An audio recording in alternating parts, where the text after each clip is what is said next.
آج کا یہ کلاس اگر دیکھا جائے تو نیا کلاس ہے جو شروع کیا جا رہا ہے یہ اصول الثلاثہ کے نام سے. یہ عقیدے کی بہت اہم کتاب ہے جس کو شیخ الاسلام محمد بن عبد الوہاب نے لکھا ہے اور جس کی شرح فضیلۃ الشیخ عبد العزیز بن باز رحمۃ اللہ علیہ نے کی. یہ عقیدے کے تعلق سے بہت اہم کتاب ہے اور اگر دیکھا جائے کہ آج کے دور کے حساب سے اس عقیدے میں ہم لوگوں کی بہت ساری غلطیاں ہیں. تو اس چیز کو اگر ہم دیکھتے ہیں کہ شیخ الاسلام محمد بن عبد العزیز یہ فرماتے ہیں کہ عقیدے کے موضوع سے بہت اہم رسالہ ہے جو شیخ عبد الوہاب امام محمد بن عبد الوہاب بن سلیمان بن علی التیمی خلیلی نے اسے لکھا ہے، تالیف فرمائے، جو کہ مشہور امام گزرے ہیں. تو یہ نصف صدی میں انہوں نے اس چیز کا مہم چلایا، آپ کے طلبہ بہت تھے اور انہوں نے اس چیز کے بارے میں بتلایا کہ اصل میں کہ عقیدہ کسے کہتے ہیں. عقیدے کے تعلق سے آج ہم اس چیز کو دیکھ لیں کہ اس چیز میں ہمارا عقیدہ کیسا ہے. تو 4 مسائل جسے انہوں نے بیان کی ہے، ان 4 مسائل اللہ تعالی ہم پر رحم فرمائے، یہ جان لے کہ ہم پر 4 مسائل کا علم حاصل کرنا واجب ہے، کہ 4 چیزوں کا سیکھنا، علم حاصل کرنا ہم پہ واجب ہے. اول علم، لفظ ورڈ علم اگر یہ مطلق بولا جائے تو اس سے شریعت علم مراد لیا جائے. تو یہاں پر جو کہ اللہ رب العالمین اور اس کے نبی محمد صلی اللہ علیہ وسلم نے جس چیز کو دین بتلایا، دین اسلام کی سکھائی، اس کی معرفت حاصل کرنا یہ ہم پر واجب ہے. دوسرا اس پہ عمل کرنا، تیسرا اس کے جانب دعوت دینا، اور چوتھا اسلام میں آنے والے تکلیف کو برداشت کرنا. تو ان 4 مسائل کی دلیل اگر دیکھا جائے تو سورہ عصر سے ہے. تو اسلام کی 3 بنیاد جو اہم ہیں، ان 3 بنیادوں کو دیکھ لے کہ جو ہمارا وہ 3 بنیاد آخرت سے تعلق رکھتا ہے، قبر سے تعلق رکھتا ہے. قبر کا پہلا سوال جو ہے مر ربوں کا، تمہارا رب کون ہے. ما دینوں کا، تمہارا دین کون ہے. من نبیوں کا، تمہارا نبی کون ہے. تو یہ سوال جب تک ہم اسے نہیں جانیں گے کہ ہمارا رب کون ہے اور اس کا صحیح جواب ہم نہیں دیں گے تو قبر ہمارے لیے جہنم کے گڑھوں میں سے ایک گڑھا ہو جائے گی. اور اگر اس کے بارے میں صحیح سے ہم جواب دے دیے تو جنت کے باغوں میں سے ایک باغ ہوگا. تو صرف آج ہم یہ سمجھتے ہیں کہ اگر ہم سے پوچھا جائے من ربوں کا، ربی اللہ، ہم کہہ دیے بس ہم کامیاب ہو گئے. رب کسے کہتے ہیں؟ رب کے تعلق سے ہمیں یہ سمجھنا ہوگا، جیسے امام احمد بن حنبل رحمۃ اللہ علیہ کہتے ہیں کہ اللہ کے رسول کی جتنی بھی حدیثیں ہیں وہ 3 حدیثوں پہ منحصر ہے. وہی پوری حدیث کا لب و لباب وہ 3 حدیث ہے. کون سا؟ الحلال بین والحرام بین وبینہما مستبیات، کہ حلال واضح ہے، حرام واضح ہے، دونوں کے بیچ میں شک والی چیز. انما الاعمال بالنیات، دوسری حدیث، کہ عمل کا دار و مدار نیت پہ ہے. تیسری حدیث من عمل عملا لیس علیہ امرنا فہو رد، جس نے کوئی ایسا عمل کیا جس پہ ہمارا مہر نہیں وہ مردود ہے. امام احمد بن حنبل کہتے ہیں کہ یہ جو ہے دراصل اگر اس چیز کو ہم دیکھیں تو پورے حدیث کا لب و لباب یہ ہے کہ کیا چیز حلال ہے، کیا چیز حرام ہے. ہر ایک حدیث میں کہ کس سے ہمیں بات کرنا ہے تو کیسے کرنا ہے، کسی سے معاملات کرنا ہے تو کیسے کرنا ہے، اللہ رب العالمین کی عبادت کرنا ہے تو کیسے، حلال کیا ہے، حرام کیا ہے، اور نیت پہ سارا معاملہ. دنیا میں ہم کسی کو سمجھتے ہیں کہ ظاہری طور پر ہم اسے دیکھ لیں، اس کا فیصلہ سنا دے، لیکن آخرت میں ہمارا فیصلہ جو ہونے والا ہے ہمارے دل کی نیت پہ. اور تیسری چیز کہ اللہ کے رسول کی بتائی ہوئی شریعت ہو، کہ ہم اخلاص کے ساتھ وہ عمل تو کر رہے ہیں، ہم اللہ کے خوشنودی کے لیے بھی کر رہے ہیں، لیکن اللہ کے رسول کی شریعت سے ہٹ کر کر رہے ہیں، اللہ رب العالمین اسے قبول نہیں کرے گا. اعمال کی قبولیت کے لیے ہے کہ جو اخلاص للہیت اللہ کے لیے ہو، رسول صلی اللہ علیہ وسلم کے طریقے پہ ہو اور خالص یعنی کہ اللہ رب اللہ محمد صلی اللہ علیہ وسلم کے طریقے پر خالص اللہ کے لیے جب یہ عمل ہمارے اندر پیدا ہوگی اور ریا اور نمود سے پاک ہو، دکھاوا نہ ہو. اگر مان لیے کہ ہم اللہ کے لیے عمل کر رہے، اللہ کے رسول کی شریعت میں بھی کر رہے، لیکن ہمارا یہ مقصد ہے کہ لوگ میری تعریف کریں، لوگ مجھے کہے کتنا دین کا اچھا دائی ہے، کتنا نمازی ہے، اس کی نماز تکبیر اولیٰ چھوٹتی نہیں، کتنا یہ سخی ہے، یہ معاملہ جہاں آیا ہمارا سارا عمل خراب. تو اسی طرح ہمیں یہ دیکھنا ہے کہ ان عملوں کے ساتھ ساتھ ہم اپنے یہ دیکھیں کہ اپنے اعمال کا کہ انما الاعمال بالنیات، ہمارا نیت کیا ہے، خالص اللہ کے لیے ہے کہ کیا ہے. کہ صحابہ جیسے خوف کھاتے تھے شرک اصغر اور شرک اکبر ہو یا شرک اصغر، سب سے اللہ کے رسول نے فرمایا کہ میں تم میں سب سے زیادہ جس چیز کا خوف کھاتا ہوں شرک اصغر سے. صحابہ نے پوچھا شرک اصغر کیا ہے رسول اللہ؟ بولا کہ تمہیں چوٹی کی چال سے بھی تمہارے اندر داخل ہو جائے گی، دکھاوا، ریا، نمود. اللہم انی اعوذ بک استغفرک، اللہم انی اعوذ بک استغفرک، کہ اے اللہ ہم تجھ سے پناہ چاہتے ہیں تو ہمیں معاف کر دے، ان اشرک بک شیئا، کہ ہم تیرے ساتھ کسی کو شریک ہوئے، واعوذ بک، اور ہم تجھ سے پناہ چاہتے ہیں کہ اے اللہ تو ہم تیرے ساتھ کسی کو شریک نہ کرے. تو یہ صحابہ جیسے ہم اللہم انی اعوذ بک من النفاق ومن الشقاق ومن الریا، یہ دعائیں جو کرتے تھے کیوں کرتے؟ ان کو خوف ہوتا تھا کہ اگر یہ ذرہ برابر بھی اگر شامل ہو جائے تو ہمارا رب ایسا ہے کہ 1% بھی اگر شامل ہو گیا کہ کوئی تعریف کر دے، اللہ کل قیامت کے دن کہے گا جاؤ اس سے ثواب لے لو. تو ہم اپنے رب کو جانے کہ رب کسے کہتے ہیں. رب کے مطلب ہوتا مربی، پالنے والا. تو ہم یہ جانے کہ ہمارا رب خالق، ہمارا رب ہے، اللہ ہے، مالک بھی وہی ہے، رازق بھی وہی ہے، رزق دینے والا بھی وہی ہے، نفع نقصان کا مالک بھی وہی ہے، بیماری وہی دیتا ہے، شفا وہی دیتا ہے، زندگی اور موت اسی کے ہاتھ میں ہے، عزت اور ذلت اسی کے ہاتھ میں ہے، اولاد بیٹا بیٹی دینا یا کسی کا اولاد سے محروم کرنا اسی کے ہاتھ میں. یہ تمام چیزوں کا علم جب تک ہم اپنے رب کو نہ مانیں، عقیدہ ہمارا یہ نہ ہو کہ ہر کچھ کا مالک اللہ ہے، تب تک ہمارا عقیدہ درست نہیں ہوگا. تو اللہ کا من ربوں کا جو ہم کہتے ہیں تو اس میں ہمیں اس چیز کا علم ہونا چاہیے، کیونکہ کل یعنی کہ قبر میں ہم سے جو سوال پوچھا جائے گا، قبر کے تعلق سے جو ہم سنتے ہیں کہ فرشتے آئیں گے، ملک الموت آئیں گے. تو ملک الموت آئیں گے تو ملک الموت کو جو ڈیوٹی دی گئی صرف ہماری روح نکالنے کی. ہم یہ سوچتے ہیں کہ ملک الموت آئیں گے ہماری روح نکال کر اوپر لے جائیں گے. سلسلہ صحیحہ کی حدیث ہے کہ اللہ کے رسول فرماتے ہیں کہ ملک الموت جب تمہاری روح کو نکالتے ہیں تو پلک جھپکنے بھر بھی ان کے ہاتھ میں نہیں رہتی ہے، جنت اور جہنم کے فرشتے اس کو اپنے ہاتھوں میں لے لیتے. اگر وہ نیک بخت روح ہے تو اوپر سے آئے ہوئے فرشتے جنت کا ان کے لیے کفن، جنت کا لباس ان کے لیے لے کر آتے، جنت کا بستر جو ان کے قبر میں بچھائیں گے اور اس کو ملک الموت کے ہاتھ سے لے لیتے. ہم سوچتے ہیں کہ ملک الموت نکالے لے کر گئے، نہیں. اللہ کے رسول نے کہا کہ وہ صرف نکالنے کا کام ہے ان کا، نکالے وہ ہاتھوں سے اچک لی، پلک جھپکنے تک اتنا دیر کے لیے بھی روح ان کے ہاتھ میں نہیں رہتی. اور یہ بدبخت ہوتا ہے تو جہنم کے فرشتے آتے اسے اٹھا کر اپنے ساتھ لے جاتے ہیں. تو یہ قبر کا معاملہ جو ہے یہ اتنا سخت ہے کہ ان سے صحابہ بھی خوف کھاتے تھے. عمر بن عاص رضی اللہ تعالیٰ عنہ اپنے بیٹے کو موت کی شدت اور ان کی تکلیف کو بیان کر رہے. وہ ایک مرتبہ کہتے ہیں عمر بن عاص رضی اللہ تعالیٰ عنہ کہ ارے لوگوں کو کیا ہو جاتا ہے، آخری وقت میں اتنی بات کرتے رہتے ہیں، سب کچھ دیکھتے ہیں، موت کا فرشتہ آتا ہے تو کچھ بولتے کیوں نہیں کہ اس کو کیسا محسوس ہو رہا. وہ برابر ہر ایک کو ایسا کہتے تھے کہ اگر کسی کے آخری وقت میں چلے گئے تو وہ کہتے تھے. جب ان کے آخری وقت ہوا اور لوگوں نے کہا کہ آپ تو سب کو کہتے، آپ بتائیے کہ کیا بیت رہی ہے آپ پہ، اب تو آخری وقت ہے. تو وہ کہتے ہیں کہ مجھے ایسا محسوس ہو رہا ہے گویا کے ساتوں آسمان اور زمین مجھ پہ ٹوٹ پڑی. اتنی تکلیف اور اتنی درد مجھے محسوس ہو رہا ہے جس کا ہم اندازہ نہیں کر سکتے، بتلا نہیں سکتے. جو شدت میرے اندر پیدا ہو رہی، ایک صحابی کا یہ بیان ہے.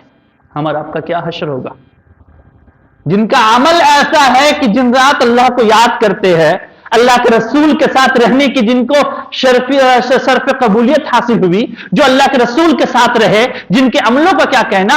ان کا یہ کہنا کہ ہمارے اوپر ایسی مشقت گزر رہی، ہم اور آپ پہ موت کی جب شدت ہوگی ہمارا کیا حال ہوگا؟ ہم اپنے رب کو اگر ہم کسی چیز میں بھی اپنے رب کا شریک ٹھہراتے ہیں تو قیامت کے دن اگر ہم جواب کہیں گے ربی اللہ، اوپر سے آواز آئے گی کذبت، اس نے جھوٹ کہا، کیونکہ ہم نے جب ربی اللہ کہا تو ہم کسی چیز میں بھی شریک نہیں کر سکتے۔ اگر ہم یہ سوچتے ہیں کہ نہیں فلاں کسٹمر ہمارا آتا تو ہمیں فائدہ ہوتا، تو ہم نے اپنے رب کو نفع نقصان کا مالک نہیں سمجھا۔ ہم یہ سمجھتے کہ اگر فلاں ڈاکٹر کے پاس جاتے تو آج ہماری بیوی کو بیٹا ہوتا یا بیٹی ہوتی یا ان کا صحیح علاج ہوتا، تو ہم نے رب کو نہیں سمجھا کہ رب ہمارا اولاد دینے والا ہے۔ ہم یہ سوچتے کہ فلاں ہاسپٹل میں جاتے تو ہمارے والد صاحب کی طبیعت بچ جاتی، ٹھیک ہو جاتی، تو ہم نے رب کو شفا دینے والا نہیں سمجھا۔ اگر کسی چیز میں بھی ہم نے یہ لگایا کہ یہ کرتے تو ہوتا، وہ کرتے تو ہوتا، آج ان کی جان بچ جاتی، ان کے گھر پہ اولاد ہوتا، ان کا کاروبار نقصان نہیں ہوتا، ہم نے اپنے رب کو رب نہیں جانا۔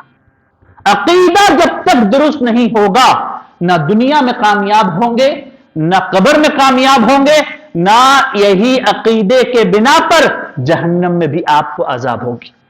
تو یہ علم کے تعلق سے جو بات ہو رہی ہے، تو علم کیسے حاصل کیا جائے؟ علم حاصل کرنے کے لیے علم کو سیکھنا ضروری ہے، اور سیکھا جاتا ہے پڑھ کر۔ اب پڑھ کر جس کے سامنے پڑھ رہے ہیں وہ ہمارے سامنے ہمارے استاد ہو تب اس سے سیکھا جائے۔ سن کر جو آپ سن رہے ہو تو آپ کو سنانے والا بھی چاہیے یا عالم چاہیے، کیونکہ اللہ کے رسول صلی اللہ علیہ وسلم نے کہا تم جو سن رہے ہو تو تمہارے اوپر یہ ڈیوٹی ہے کہ تم دوسروں تک پہنچاؤ۔ تو ہم جو سنیں گے، جو علم سن کر بھی حاصل کی جاتی ہے، سیکھا جاتا ہے، تو ہم سن کر جو سیکھ رہے ہیں تو ہم دوسروں کو بھی بتلائیں کہ یہ علم ہے کیا، عقیدہ ہے کیا، ہمارا رب ہے کیا۔ کیونکہ کل قیامت کے دن جو ہمارے سے پوچھ ہوگی، یہ مرنے کے بعد قبر میں جو پہلا سوال ہوگا اس کا جواب جو ہم دیں گے من ربک کا، تو فرشتے پوچھیں گے ہم سے تم کیسے جانتے ہو کہ تمہارا رب اللہ ہے؟ تو اللہ کے رسول کہتے ہیں، حدیث کہتا ہے اقرا کتابک، کہ ہم نے اس قرآن کو پڑھا، وعمل بہ، اس پر عمل کیا۔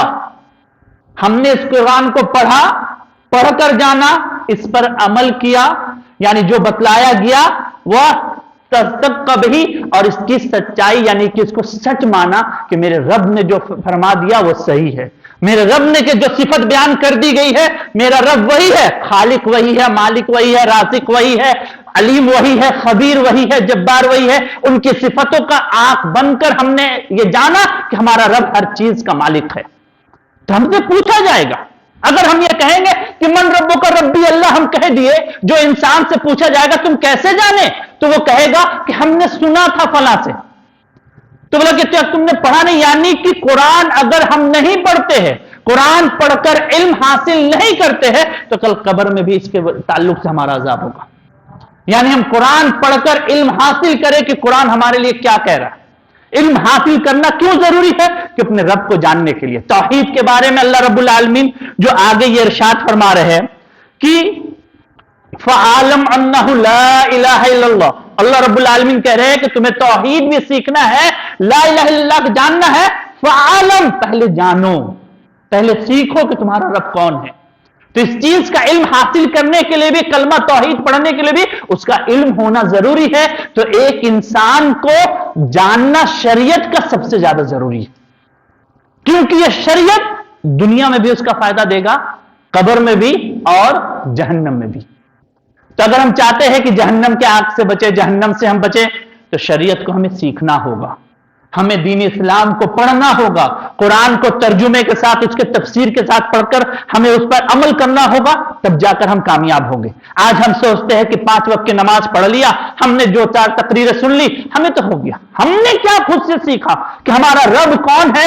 رب کے تعلق سے جو پوچھا جائے گا، آج اپنے رب کو ہم پہچان لیں کہ رب کے تعلق سے، کہ امام بخاری یہ کہتے ہیں کہ امام بخاری جو حدیث لاتے ہیں، باب باندھتے ہیں، امام بخاری فرماتے باب العلم قبل القول والعمل، کہ علم حاصل کرنا قول اور عمل سے، کہ تم کچھ کہہ رہے ہو یا کر رہے ہو اس سے پہلے تمہیں اس کا علم ہونا چاہیے کہ تم کیا کہہ رہے ہو۔ جو عمل کر رہے ہو اس کا تمہیں عمل کا علم ہونا چاہیے کہ ہمارے نبی نے ایسا کیا کہ نہیں کیا؟ صحابہ ایک ایک عمل کا ایک دوسرے سے مانگتے تھے کہ تم نے کیا اللہ کے رسول کو کرتے ہوئے دیکھا، تم نے اللہ کے رسول کو یہ کہتے ہوئے سنا، یعنی یہ دلیل مانگتے تھے۔ تو بغیر دلیل کی شریعت پہ ہم عمل نہیں کر سکتے۔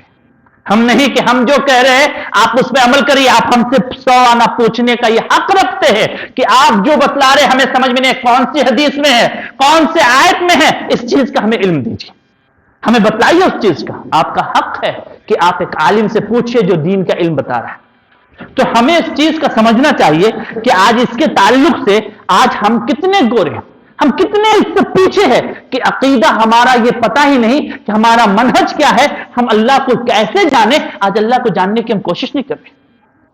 آج ہر چیز کا ہم نے صحابہ نے اکثر جو صحابہ حضرت عمر رضی اللہ تعالیٰ عنہ کے دور خلافت دیکھیے، جب یہ اگر دیکھیے یہ عبید اللہ بن زرع رضی اللہ تعالیٰ عنہ جو تھے، عبید اللہ بن، تو وہ جو تھے تو وہ کیا تھے؟ صحابی۔ اس صحابی نے جب اللہ حضرت عمر فاروق کو یہ خط لکھا کہ رومیوں سے جب لڑنے گئے کہ اس کی لشکر 2 لاکھ ہے، ہماری تعداد 40,000 ہے، ہمیں اور لوگوں کی ضرورت ہے۔ عمر فاروق نے جواب لکھا خط کا کہ تم تعداد پہ یقین کرتے ہو، تمہیں اس چیز کا یقین ہے کہ تمہاری تعداد زیادہ ہوگی تو تمہیں جیت حاصل ہوگی، یہ جان لو مدد مانگنا ہے تو اللہ سے مانگنا، یہ خط جب تمہیں ملے تو تم اپنے لڑائی کو شروع کر دینا اور دوبارہ میرے پاس خط مت لکھنا۔ مدد مانگنی ہے تو رب سے مانگو، تعداد سے جیت نہیں ہوتی، طاقت سے جیت نہیں ہوتی ہے، جیت دینے والا اللہ ہے۔ تو یہ عقیدہ آج ہمارے اندر نہیں ہے۔ آج ہم اپنی تعداد، اپنے پیسے پہ، اللہ پہ یقین کب ہوگا؟ جب ہمارے پاکٹ میں پیسہ نہیں ہے لیکن ہم کو یہ یقین ہے کہ میرا فلاں کام ہو جائے گا، کوشش کر رہے ہیں، اللہ رب العالمین ہمیں ضرور دیں گے۔ ہمارے ذمہ بہت سارے قرض ہے، ہمیں ادا کرنا ہے، لیکن ہم اتنی حیثیت نہیں، نہ گھر پہ اتنی چیز ہے کہ ہم اس کو ادا، لیکن اللہ کی ذات سے امید ہے کہ اللہ رب العالمین ہمارے قرض کو یقین جب تک پیدا نہیں ہوگا، اپنے رب کو نہیں جانیں گے کہ رزاق وہ ہے، ہم اپنے بندوں کو کہتے ہیں تم مانگو، تو ہم کہاں مانگ رہے اپنے رب سے؟ اپنے رب کو پہچاننے کا علم جب تک ہمارے اندر نہیں ہوگا ہم اس چیز کو نہیں جانیں گے۔ جیسے اس باب میں کہ قول عمل کے علم میں کہ ہم جو کہہ رہے ہیں، جو کر رہے ہیں، اس کا علم ہونا چاہیے۔ تو شیخ عبدالعزیز بن باز اس کی شرح میں فرماتے ہوئے مسائل لکھتے ہیں جن کا علم حاصل کرنا ہر مومن مرد پر خواہ وہ چھوٹا ہے یا بڑا ہے واجب ہے۔ پہلا مسئلہ علم، بس ایک انسان پر واجب ہے کہ علم حاصل کرے، بصیرت حاصل کرے تاکہ وہ ایک وضاحت پر قائم ہو، اللہ سبحانہ تعالیٰ کے دین کی معرفت حاصل کرے۔ جو چیز میں آپ کو بتا رہا ہوں کہ اللہ کی دین کی معرفت کیسے حاصل کریں گے؟ شریعت سے، جو اللہ کا رسول نے بتلایا، قرآن سے۔ آج ہم دیکھیں کہ ہم میں سے کتنے لوگ قرآن کو تفسیر کے ساتھ پڑھتے ہیں۔ علماء کہتے ہیں کہ جو قرآن کو تفسیر کے ساتھ نہیں پڑھتا ہے، سیکھنے کی کوشش نہیں کرتا ہے، اس نے شریعت کو سمجھا ہی نہیں، اس نے عقیدے کو سمجھا ہی نہیں کہ عقیدہ کہتے کسے، کیونکہ یہ قرآن ہم نے آج سیرت کو پڑھا ہی نہیں۔ ہم جب قرآن کو پڑھیں گے تو سمجھ میں آئے گا کہ یہ تمام چیزیں جو بیان کی جا رہی ہے صحابہ اس کو عمل کر کے دکھا چکے۔ آج ہمارے اندر عمل کیوں نہیں؟ کیونکہ ہم پڑھتے نہیں۔ ہم پڑھیں گے تو صحابہ کی طرح ہمارا بھی عمل ہوگا، کیونکہ ان کی زبان تو عربی تھی، اس لیے تو اس چیز پہ وہ عمل کرتے تھے۔ آج ہمارے اندر جو کمی آئی ہے وہ علم نہ سیکھنے کی وجہ سے۔ آج ہم بھروسہ کر بیٹھے ہیں کہ بس جو ہم سن لیے، جبکہ اگر دیکھا جائے سورہ زمر میں آیت یاد نہیں آ رہی ہے کہ اللہ کے رسول اللہ رب العالمین ارشاد فرماتے ہیں کہ جو شخص اللہ کے دین کو سیکھنے کے لیے، سننے کے لیے بیٹھتا ہے، اللہ کی بصارت ہے، ایسے شخص کو اللہ ہدایت دیتے ہیں، ان کے گناہوں کو بخشتے ہیں۔ آج کتنے لوگ، جتنے نمازی تھے، کتنے لوگ بیٹھے ہوئے؟ آج درس اگر ہوتی ہے مسجد میں، چاہے عصر کی بعد ہو یا ہفتہ واری درس ہو، تو دیکھیے اس میں کتنے لوگ رہتے ہیں۔ اگر اس چیز کو ہم دیکھ لیں کہ اس میں کتنے لوگ ہیں تو اس چیز کا آپ کو علم ہوگا کہ آج اس چیز کو، شریعت کو سیکھنے کا ہمارے پاس علم نہیں ہے، ہم کو شوق نہیں ہے۔ اگر وہی کہا جائے کہ آج جو بھی شخص مسجد میں حاضر ہوگا علم دین سیکھنے کے لیے، اس شخص کو 500 روپے دیا جائے گا، جتنے بھی بے نمازی اس سے سب سے پہلے مسجد بھر جائے گی۔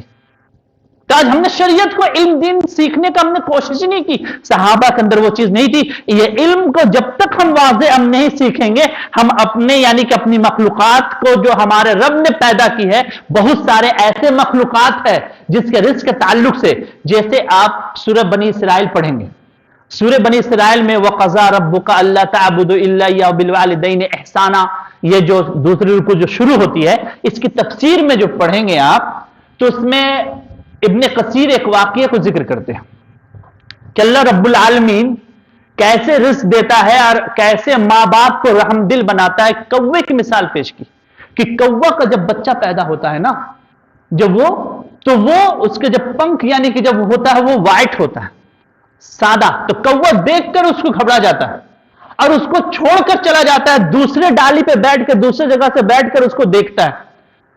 3 سے 4 دن جب گزرتے ہیں تو کوا کا وہ پر جو ہلکے ہلکے نکلتے ہیں وہ جب کالا ہوتا ہے, تب وہ سمجھتا ہے کہ یہ میرا بچہ ہے.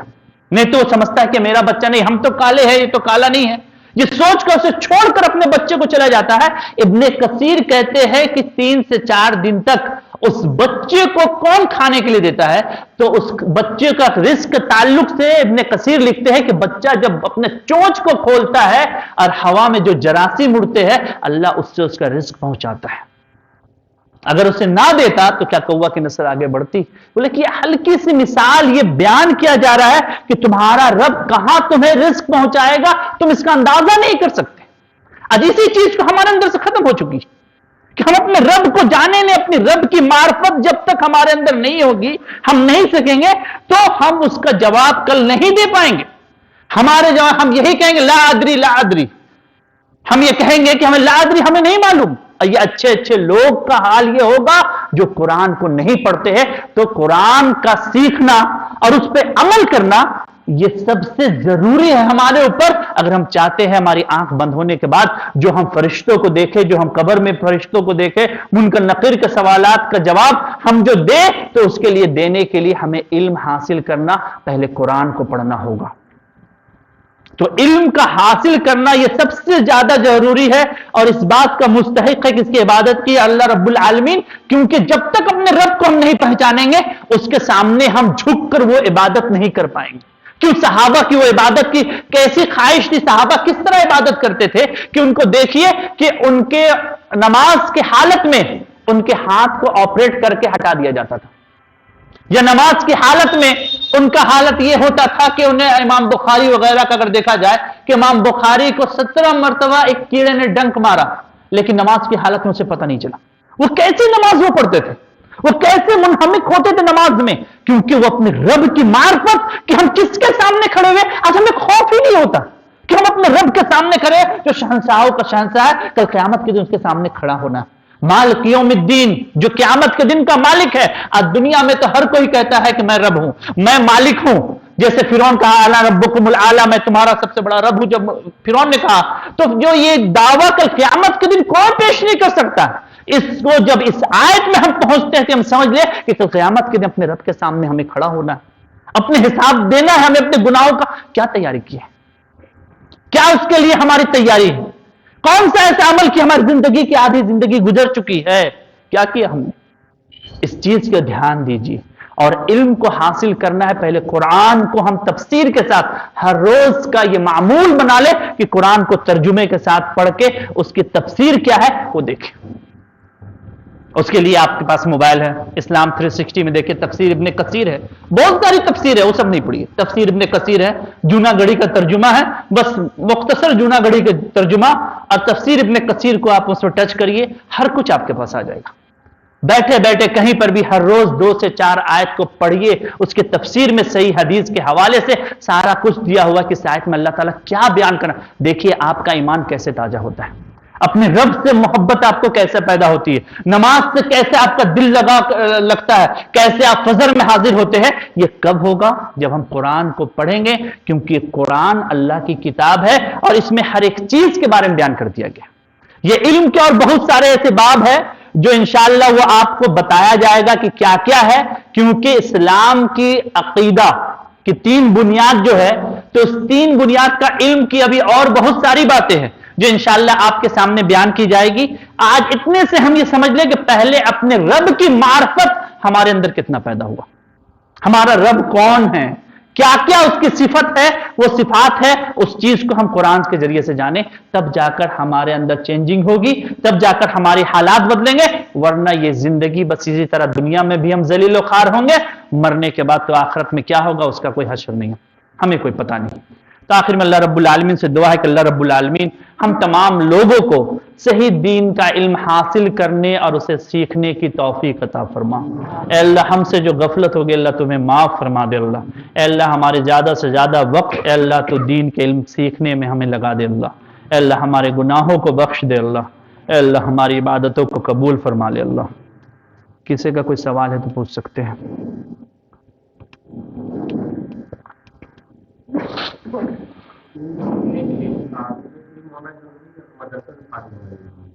ایسا کوئی نہیں ہے کہ علم سیکھنے کے لیے مدرسے سے فارغ ہونا ضروری ہے۔ جیسے جو بھی شخص جس کے پاس شریعت کا علم ہے وہ کہیں پہ پڑھا ہے تو ہی آپ اس سے علم دین سیکھ سکتے ہیں۔ علم دین ہر کوئی آپ کو نہیں، جو اپنے استاد سے پڑھا ہو سیکھا ہو اسی سے علم دین سیکھنا ہے۔ اگر ہم ہر کوئی پڑھے ہوئے انسان، اگر قرآن آج ہم اگر دیکھا جائے کہ آج بہت سارے ایسے مقرر آپ کو ملیں گے جو قرآن کی آیتوں کو بائبل سے ثابت کریں گے، انجیل سے ثابت کریں گے، قرآن یا آپ کو بھگوت گیتا سے ثابت کریں گے، تو کیا قرآن آج اس چیز کا محتاج ہے کہ ہمیں دوسری چیز سے ثابت کرے؟ قرآن کو ہم یہ پڑھیں گے تو نا، ہمیں قرآن کا علم کہاں ہے؟ قرآن کا علم ہوگا تو نا ہم دوسرے کو بتلائیں گے۔ تو اصل ہے کہ اپنے آپ کے پاس علم ہو تب دوسرے کو آپ بتلا سکتے ہیں، اور اس کے لیے ضروری ہے کہ آپ ایسے استاد سے سیکھے ہو تو اس کا ریفرنس دے کر کہ میرے فلاں استاد نے یہ بتلایا، یہ ہے۔ ہاں تو آپ ایک سمپل سی بات یہ سیکھ لیے کہ رب کسے کہتے ہیں، ہر ایک چیز کا خالق، مالک، ہر چیز کا نفع نقصان، اولاد دینے والا، زندگی موت، ہر تو رب کی تعریف یہ تو بتلا سکتے ہیں نا، جو آپ نے سیکھ لیا۔ کوئی اس میں کوئی سوال نہیں کر سکتا ہاں کہ نہیں اس میں بھی اللہ کا شریک، جب اللہ نے ہر چیز کا ذمہ اپنے اوپر لے لیا کہ بیماری کا ہر چیز کا وہی مالک ہے، تو ہم اس کے علاوہ کسی اور پہ اگر یقین کرتے ہیں تو ہمارا عقیدہ کیسا ہے سوچ لیجیے۔ تو جو چیز آپ کو پتا چل جائے وہی آپ دوسروں کو بتلائیے، یہ ہے۔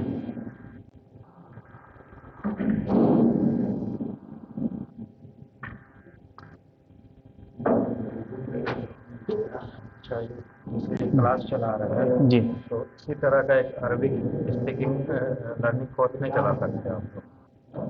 کیوں نہیں کر سکتے ہیں؟ کر سکتے ہیں، لیکن اس کے لیے وہی وقت دو۔ ہاں ہفتہ میں 2-4 جو بھی کلاس ہوتا تو اس میں سے ایک پرٹیکولر ایک دن مطلب صرف اس کے لیے کر سکتے ہیں، اس سے ہم لوگ کو فائدہ ہوگا۔ ہاں انشاءاللہ وہ تو ہے کہ وہ فائدہ ہو تو آپ لوگ کے لیے بھی کر سکتے ہو۔ موبائل سے تو اتنا آدمی نہیں سیکھ پاتا ہے۔ نہیں موبائل سے دیکھیں اتنا آدمی نہیں سیکھ پائیں گے کہ عربی کلاس سیکھنے کے لیے عربی سیکھنے کا ایک شوق ہونا چاہیے کہ عربی جب تک ہم نہیں جانیں گے قرآن کیا حدیث کیا، تو اس کو سیکھنے کے لیے تو ہمیں سیکھنا ہوگا نا۔